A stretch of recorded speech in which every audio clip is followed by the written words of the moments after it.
Tony and I'm from RC Tech Legion. Thank you for watching my channel. So for today's episode, we're going to talk about detracking, or how to prevent your tracks from coming off when you play. So we're going to cover a couple of points and also the solutions to prevent the tracks from coming off. Okay, so as you can see here, this is a standard Henglong tank, lower hull and everything is standard. Just to be clear, this is the new version 6 hull, because the new version 6 hull has obviously different wiring, but one of the most fundamental things that they did, which is really good, is adjustable track tensioners. Okay, you always have this. If you always have problems with your tracks coming off, the first thing you need to check is your track tension. Okay, track tension shouldn't be too tight or too loose, because too tight will stress the mounting points, such as the idler wheels and the sprockets. If it's stressed, it will flex, and when it flex, it's the angle that the wheels will run, and then the track guides will not follow it, and that's why it will detrack. But being too loose also would cause it to detrack. So a good way to check if your tracks are just right, you can see if it's not sloppy.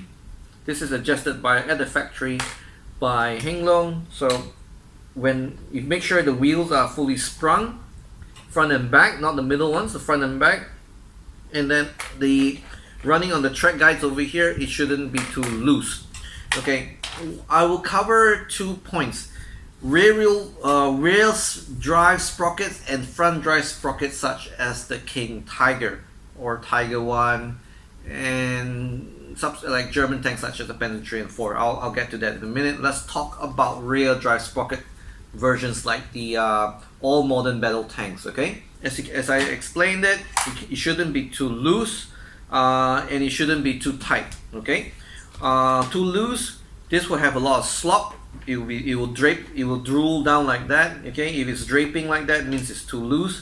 You either adjust the idlers to the right tension or remove one track link to compensate. Okay, because the idler adjuster will have a relatively limited motion,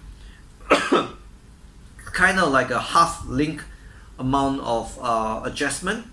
Because if you adjust it maximum and if it's still too loose, then you need to turn it back to minimum, reduce one track link, and then you adjust the tension again and try from there. Okay, again, the wheel shouldn't be sprung. It should be fully sprung. It should be sticking out front and back. Okay, and let me show you real quick on how the version 6 tanks are adjusted. So first things first, a bit tedious, is that you need to remove both the tracks and the idler wheels. You may need to remove the rear sprocket as well, but I'll come to that in a minute. Okay, just by taking this off, you'll be able to remove everything. It will be easier if your upper hull is off as well, because sometimes the upper half with the skirts, it will prevent the track from coming off. So open the upper half. Okay, as you can see over here, on the version 6, there is a idler tensioner. This is made by Henglong, really good of them now. Only version 6 has it. So all you need to do, if it's too, as you can see, is an eccentric cam motion. So by putting it on, you can see how it looks like. So this is the correct tension already.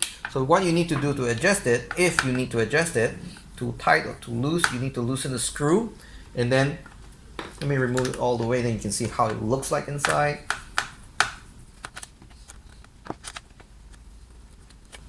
Okay, it has a set teeth, so it really bites onto the hull so it doesn't move. So assuming this is too loose, you need to adjust it to go forward. Okay, if it's too tight, you obviously go back. But let's say if it's too tight, let me remove the screw so it's easier. If it's too tight, okay, this is the minimum amount, and then as you can see, it swings out to the forward, so it's a bit tighter, for example. Okay, so we can see over here we have about 10 millimeters of adjustment, give or take. Okay, So of course we don't want to, we want it to have the right amount of tension. So it's a bit of putting on, taking off, putting on, taking off until you get it to be the right amount of tension. So that's step number one.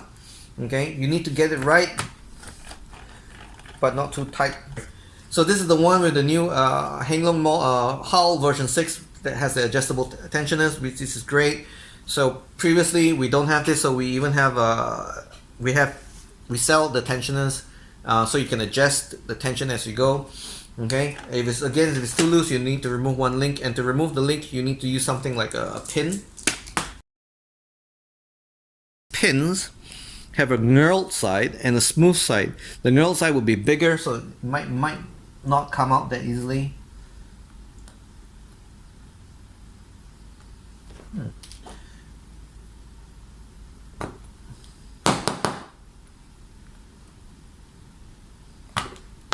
You know what? This might be the knurled side. Okay, maybe it's this side then. There we go. Okay, so once it's out, as you can see, that is the knurled sides, right? So just pull it out, and there you go. That's how you open your tracks. And then of course you knock another side out to get the pin out. Make sure you know which direction you push the pin in, because you want to have the knurled side all on the same sides. Okay, always remove only one link at one time, because moving too many will be too much. So once you align it, put it back in. You don't have to put on the block on putting it back. You just knock it back on, and there you go. Okay. So get one of these watchmakers block and a tiny hammer. Okay, that's how you do it. Okay, so that's step number one, checking track tension and idler adjustment as well. Okay, number two. Previous models of Henglong does not come with this. This is what I call the anti-slip sprockets. Okay, even on the real tanks they have one. On the T72, T90s they have one ring, but on our RC tanks, 2 slip rings is ideal. What this does is that the track horns, it guides the track horns, as you can see. It guides the track horns directly onto that. So it really helps preventing the tracks from detracking coming out. Okay, on the real tanks, they actually have one of these rings here, but on the RC tanks, it's better to have both. Okay, so see how that works? Okay, so if you don't have this, get one of these sprockets that have the anti-slip rings, and that's what you should get. So these are the M1 Abrams anti-slip rings. Okay, on the real tank they don't have it, but for RC tanks these are a lifesaver. Without these, your track will always detrack.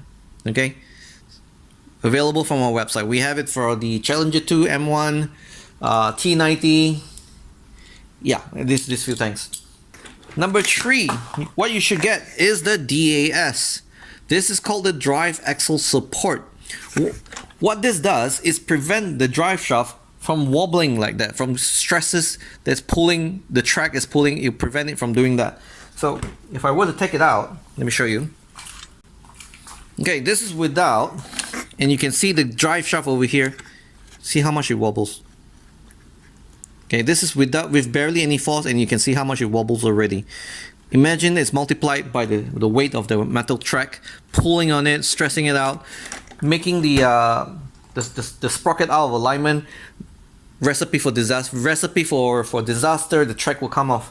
Okay, so let me put on the sprocket for you. You can see how much it wobbles. Okay, you'll see.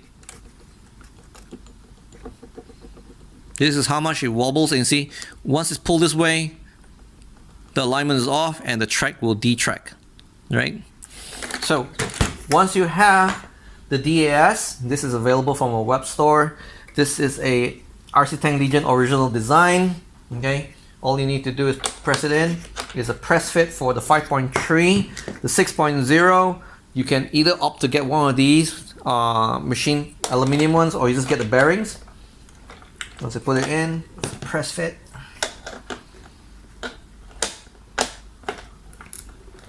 Okay, as you can see, it's a precision fit item and it's a bearing. So we use American made bearings, very high quality, very smooth, right?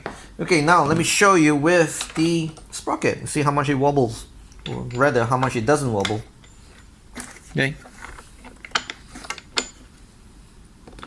No wobble whatsoever. See? Very important to get one of these. So once you have this, this will really take away that wobble. No more wobbling. Next up, really helpful if you're running magnets for your hull, the HSAB, hull stiffening aluminum brace kit. These are precision laser cut aluminum that I designed exclusively for every tank, so it fits every tank perfectly. They are fitted with machined aluminum brackets. Okay, these are the rods, this is the brace, so it really provides a ton of stiffness. Let's see how, see, really much stiffer than original, because without it, like this, see how much it flexes, right? And with this, it's just much stiffer. Okay, so this is a drop-in kit. It will fit perfectly for the Abrams. We have the Leopard one, we have the T-72, we have the King Tiger, we have the Tiger one kits. Okay, only available from our Tank Legion, because these are our own design. And then because this is a 5.3 Abrams, we made this very nice idler wheel brace kit. Check this out. See this wheel? It's actually flexing so much. It's actually rubbing on the rubber of the wheel. See, it's so worn out. Okay, so I just fitted this on today. This is custom made aluminum bar. So now it's very solid. There's no flex whatsoever. It won't be bending anytime soon. So that's why, and that's why this tank will not detract. Okay, this will not detract so easily now, and this is what you should do. Okay, guys, this is a bonus clip. How to install your tracks back properly, because after being tight and all that, it's a bit more difficult to insert back properly. So I'm going to show you guys how to put this on. Pro tip. Okay, so assuming you got your sprocket on, sometimes it's easier to put it with the sprocket, but let's get to it. Okay, so it's to put it back, the tracks on, right? You usually remove one wheel, either the sprocket or the idler wheel. So in this case, the idler's been removed. So put it back on your sprocket, align it, put your sprocket on like so. Okay, align the wheels, align the guide horns on the wheels, and then you insert it onto the shaft. So sometimes the shaft doesn't want to go in because it's already tight, right? So pro tip, you press on the wheels that's keeping it sprung, and that will give you enough slack usually to put it back on. If not, okay, like so. If not, what I usually do is I press the entire hull down. That will give me plenty of slack, and then that gives me the enough freeway to put the wheel back on. Usually happens when I install the rear sprocket, you know, because there's a lot of anti-slip thing going on there, right? So what I do is just press the hull down, you see. So all the wheels are compressed, the tracks becomes very loose, and that's how I put it back on. I'll show you with that one. Let's put this on. Okay, so in this case, it's gonna be the sprockets, right? So what I'll do, so I put the sprockets inside first, like so. Okay, ring, sprockets.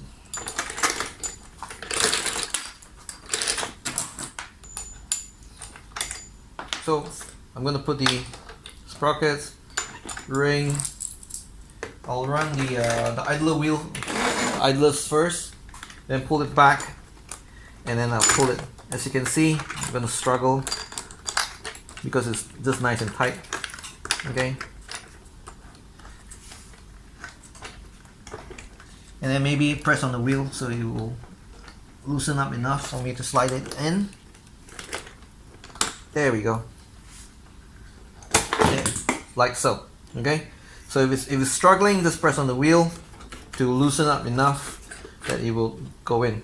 Next up, anti-slip ring, and then check the direction and the orientation of the sprocket, like so. There we go. Remember to put your washer and your Allen key.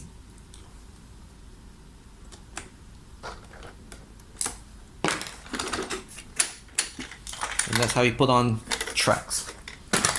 Okay guys, I hope you enjoyed today's video. Remember to hit that subscribe button and the bell notification so you get notified every time we have a new video. I hope you find today's video informative, and please support us by shopping with us on our web store, rctanklegion.com. And as always, please like, share, and subscribe. Thank you for watching.